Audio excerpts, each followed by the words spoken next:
This is the old neuron model as opposed to the new neuron model. And we'll start out in the same basic area. So we have the cell body here, and off of the cell body we have many small processes that are dendrites. These dendrites, or the cell body, may have these flexible orange items on them. These are axon terminals and then the synaptic knob of the presynaptic neuron. So what we're seeing the majority of here is the postsynaptic neuron.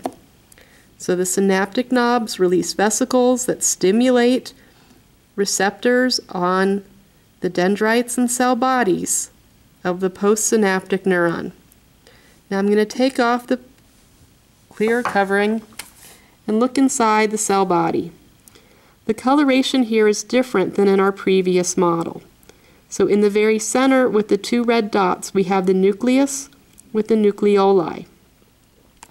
Over on this section here, this red area, which is fairly large, is the Golgi apparatus. We have smooth ER, and over here we can see red dots all over the same gray looking material.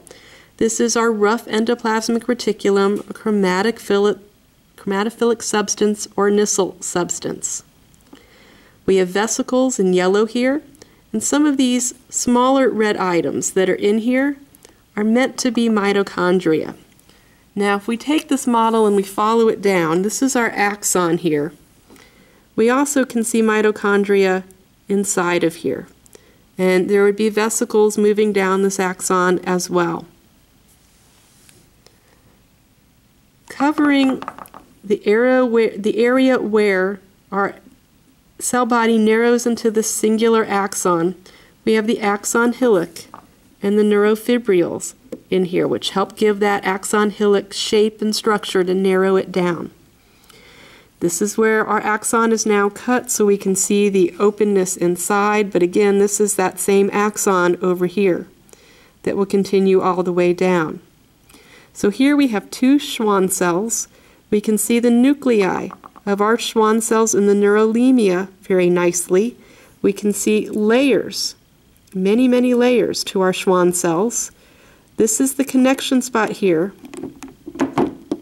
Let's see if I can disconnect that.